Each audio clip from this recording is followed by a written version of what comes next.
बहादुर कहानी का उद्देश्य। सैकड़ों बार यह प्रश्न आपकी बोर्ड परीक्षा में पूछा गया है। इस बार भी हम उम्मीद करते हैं 99% कि इसको आना तय है। इसलिए बहादुर कहानी का उद्देश्य आपको रट के जाना है। 5 अंक यहां से आपके क्लियर होने वाले हैं। तो देखिए, बात यह है, बहादुर कहानी के सुप्रसिद्ध जो लेखक कौन है, वह अमरकांत हैं। अमरकांत जैसे प्रेमचंद यथार्थवादी कहानी लिखते थे, ऐसे ही अमरकांत भी कहानी लिखने वाले व्यक्ति हैं। यानी प्रेमचंद की परंपरा का निर्वहन करने वाले अमरकांत जी। जैसे प्रेमचंद यथार्थवादी चित्रण करते थे, यथार्थ चित्रण करते थे अपनी कहानियों में, ठीक उसी प्रकार अमरकांत भी यथार्थ चित्रण करते हैं। वाणी में सम्मोहक जादू है। वाणी में इनकी आम लोक बोलचाल की भाषा है और इस भाषा के माध्यम से अमरकांत हम सभी के दिलों में अपनी कहानियों को उतार देते हैं। इनकी कहानियों में क्या है कि मध्यम वर्ग तथा निम्न वर्ग, ये 2 बातें याद रखना। इनकी कहानियों, देखो थोड़ा सा डिटेल में लिखना, कहानी का उद्देश्य मात्र 1 लाइन में आता है, लेकिन आपको 80 शब्दों में इसका वर्णन करना है। ठीक है, 80 शब्दों से कम होंगे तो 5 नंबर भी नहीं मिलेंगे। तो कहानी का उद्देश्य, तो इसका आंसर तो मात्र 1 लाइन का है, लेकिन आपको थोड़ा सा लिखना पड़ेगा क्योंकि वर्णन करना है आपको। तो इनकी कहानियों में, किसकी, अमरकांत की कहानियों में, एक तो मध्यम वर्ग, दूसरा निम्न वर्ग, इन दोनों के मध्य में इन दोनों की पारिवारिक परिस्थितियों का सजीव, आदर्श और यथार्थवादी चित्रण मिलता है। हमेशा आप अमरकांत की कोई भी कहानी पढ़िए, हमेशा निम्न वर्ग और मध्यम वर्ग की लड़ाई के मध्य में कुछ ना कुछ चित्रण जरूर मिलता है, यथार्थ चित्रण मिलता है। यथार्थ मतलब वास्तविक चित्रण मिलता है, जैसा जो होता है। इनकी बहादुर कहानी इसी मध्यम वर्गीय परिवार में नौकरी करने वाले बहादुर नाम के पहाड़ी लड़के पर आधारित एक रोचक, सुसंगठित और संक्षिप्त तथा सुव्यवस्थित समस्या मूलक कहानी है। यह समस्या मूलक कहानी इसलिए है क्योंकि एक लड़के की समस्या को यहां पर दर्शाया गया और साथ में एक मध्यम वर्गीय परिवार में नौकर रखने की समस्या को भी दर्शाया गया। ऐसा नहीं है, समस्या दोनों की है। यानी उनको मजबूरन झूठी शान शौकत, झूठी नैतिकता दिखाने के लिए, झूठी शान शौकत दिखाने के लिए उनको ये कार्य करना था। बहादुर नाम के लड़के को उन्होंने सस्ते पे एक नौकर रख लिया था। तो ये पहाड़ी लड़का था। इस कहानी में यह बताया गया है कि मात्र पूंजीपति ही श्रम का शोषण नहीं करते, वरन सामान्य मध्यम वर्ग भी इस कुकृत्य में पीछे नहीं है। कुकृत्य माने खराब काम।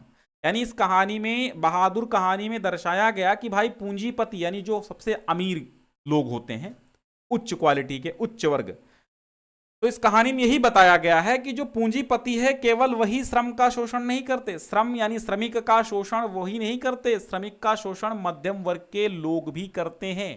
इस कहानी का उद्देश्य देखिए, समाज में उत्पन्न वर्ग संघर्ष को मानवीय सहानुभूति द्वारा समाप्त करने का संदेश देना है। समझिएगा, इस कहानी का उद्देश्य क्या है। समाज में जो वर्ग संघर्ष को छिड़ा हुआ है, ठीक है, समाज में जो वर्ग संघर्ष की हम निम्न वर्ग के हैं, ये मध्यम वर्ग का है, ये उच्च वर्ग का है, यही इसी में संघर्ष कर रहे हैं, पूरा समाज संघर्ष कर रहा है। तो समाज में संघर्ष, जो वर्ग संघर्ष है, उस वर्ग संघर्ष को मानवीय सहानुभूति द्वारा समाप्त करने का संदेश दे दिया है लेखक ने।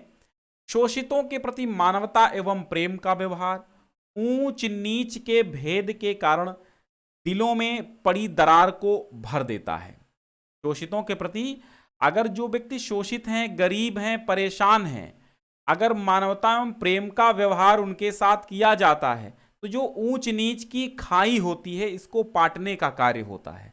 ऊंच नीच की खाई और ऊंच नीच के भेद के में जो हमारे दोनों दिलों में, यानी एक उच्च और निम्न वर्ग के दिलों में जो एक दरार पड़ी हुई है, उसको भर देता है मानवता एवं प्रेम। अब बहादुर भी मानवीय स्नेह एवं संवेदनाओं का भूखा बालक है। प्रेम से उसे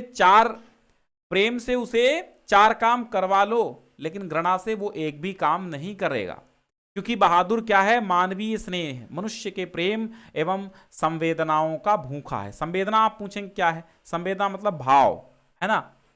अपना दर्द, उसका दर्द एक समझना। मालिक द्वारा पीटे जाने और प्रतिक्रिया स्वरूप उसके द्वारा घर छोड़ दिए जाने। प्रतिक्रिया मतलब बदले में, यानी मालिक ने उसको पीटा और उसने घर छोड़ दिया। तो मालिक द्वारा पीटे जाने और प्रतिक्रिया स्वरूप उसके द्वारा घर छोड़ दिए जाने पर परिवार के सभी लोगों को पश्चाताप का अनुभव होता है। वे स्वयं को दोषी महसूस करते हैं। धनी और निर्धन का वर्ग भेद मानवीय भावनाएं ही कम कर सकती हैं। अगर हम किसी गरीब के साथ सहानुभूति करते हैं तभी वो गरीब हमें समझेगा और हम उस गरीब को समझेंगे। अगर हम गरीब को नहीं समझ रहे हैं तो गरीब तो बेचारा दबा रहता है कि हम धनी हैं, धनियों के पीछे क्या जाना, गरीब का हमेशा यही रहता है। तो लेखक का मुख्य उद्देश्य दोनों के हृदयों का परिवर्तन है और सबके प्रति सहानुभूति व्यवहार, सिंपैथी, सबके प्रति सहानुभूति का व्यवहार बनाए रखने का संदेश देना इस कहानी का उद्देश्य है। तो मुझे ये 4 पंक्तियां याद आ रही हैं कि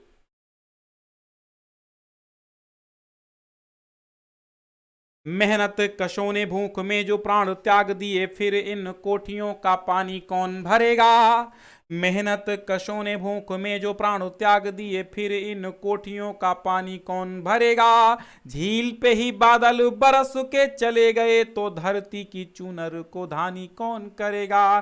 देश के इस किसान को सिंगूर का सिला मिला, तो बोलिएगा देश में किसानी कौन करेगा। कुर्बानियों को यहाँ गालियां मिली, तो बोलो कुर्बान देश पे जवानी कौन करेगा। तो कहने का तात्पर्य यही है कि झीलों पे, समंदर में बादलों का बरसना व्यर्थ है।